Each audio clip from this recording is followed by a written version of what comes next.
Bonjour femme vaillante, je m'appelle Sylvie, je suis femme vaillante, femme active, je suis maman et épouse.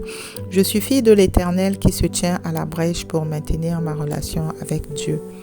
Le thème de ce jour parle du pouvoir de la langue. Oui, du pouvoir de la langue, ce membre que tu as dans ta bouche, femme vaillante. Nous allons aller dans les Écritures. Nous avons pour référence le livre du Proverbe 18, verset 21 qui dit, je lis la parole, la mort et la vie sont au pouvoir de la langue, quiconque l'aime en mangera les fruits. Je relis, la mort et la vie sont au pouvoir de la langue, quiconque l'aime en mangera les fruits. Oh my God, quelle belle parole. Le Seigneur nous a tout donné, nous a tout expliqué. C'est juste à nous de savoir utiliser, de savoir manipuler, de savoir interpréter avec l'aide du Saint-Esprit les messages profonds que le Seigneur nous donne tous les jours. Ici, dans le livre de Proverbes, il dit encore, je répète, la mort et la vie sont au pouvoir de la langue. Donc, sur cette langue que nous avons, on peut sortir les mots qui peuvent donner la mort, comme on peut sortir des mots qui peuvent donner la vie. Et il rajoute, quiconque qui l'aime en mangera les fruits. Donc, si tu sais utiliser ta langue, si tu sais sortir des belles paroles de ta bouche, tu en mangeras les bons fruits. Tu donneras la vie. Mais de ta bouche, si tu sors que des mauvaises paroles, si tu sors que des insultes, si tu sors que des mauvaises pensées, eh bien, ça va te conduire en péril. Oui, ça va te conduire à la mort.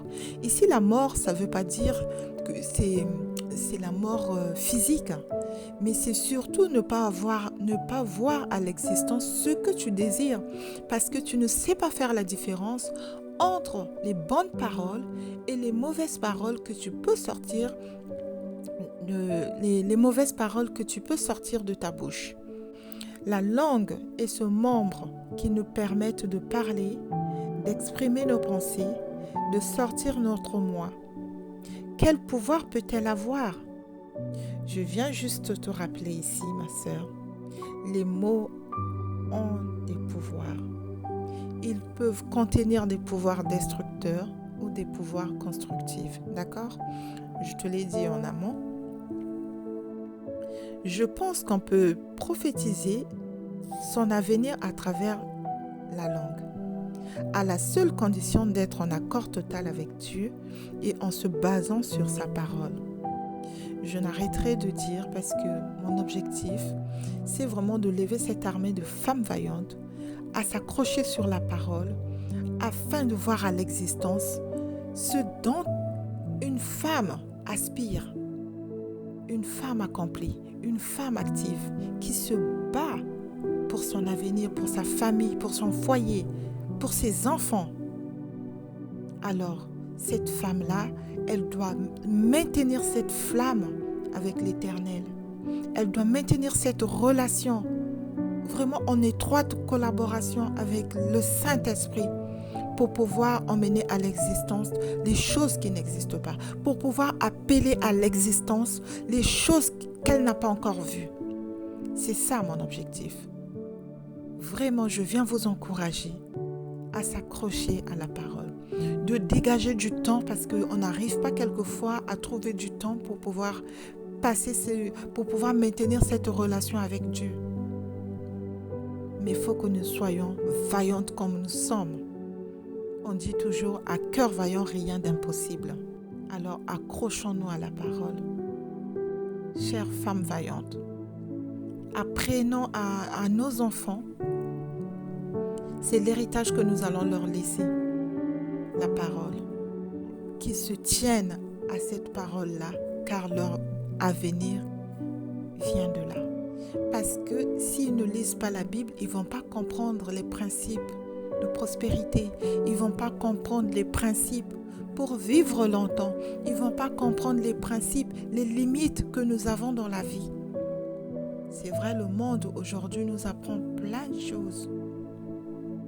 Mais n'empêche, il y a une direction qui est donnée et cette direction doit être suivie. Cette parole est renforcée dans le livre de Romains 4, verset 17. Je lis une partie de ce verset.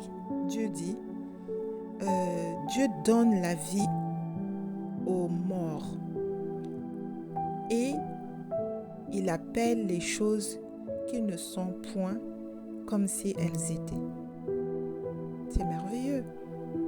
Dieu qui donne la vie aux morts et qui appelle les choses qui ne sont point comme si elles étaient. Donc, grâce à Dieu, grâce à cette relation avec Dieu, en se basant sur la parole, on va arriver à donner la vie à des choses qui étaient peut-être mortes depuis des années dans ta vie, ma sœur, que tu veux réactiver, mais avec Dieu, tu vas y arriver. Je peux donner un exemple simple. On peut proclamer, par exemple, avec l'aide de Dieu, je m'acquitterai de mes dettes. Et c'est une pensée que tu portes, que tu gardes dans ton cœur, dans ta relation avec l'Éternel. Dieu va pouvoir t'aiguiller, il va te donner des résolutions qui vont t'aider à pouvoir avancer assurément à t'acquitter de tes dettes. Car la parole dit, c'est toi qui dois prêter et non tu emprunteras. Ça aussi, c'est dans la Bible. Avant, je ne connaissais pas ce verset-là. Mais à force de m'investir dans la parole, je fouille, je découvre des choses, je me dis, mais oui, aujourd'hui, Dieu me parle. Je viens de découvrir cette parole. Et quand on fait le lien par rapport aux promesses divines, on se dit, mais moi, je suis accro à la parole, j'adore ça, j'aime la lire, j'aime vraiment découvrir les belles choses qui sont cachées dans ce livre sacré.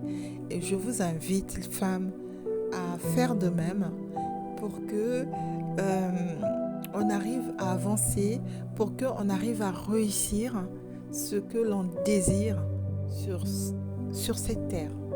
Parce que nous sommes que des pèlerins. Il y a un moment donné, on va plus pouvoir peut-être exister, mais pour l'instant, il faut qu'on profite des bonnes choses. Mais les bonnes choses, pour en profiter, il faut être en connivence avec le Seigneur. Il faut être dans cette relation étroite avec le Saint-Esprit. Tu peux t'appuyer sur le livre d'Isaïe 65, verset 16 aussi. Je ne vais pas le lire, excusez-moi, mais vous pouvez le découvrir dans la parole. C'est un verset où le Seigneur appelle, où tu peux appeler ta bénédiction grâce à l'Éternel. Donc, je viens t'encourager, femme, à proclamer des bonnes paroles.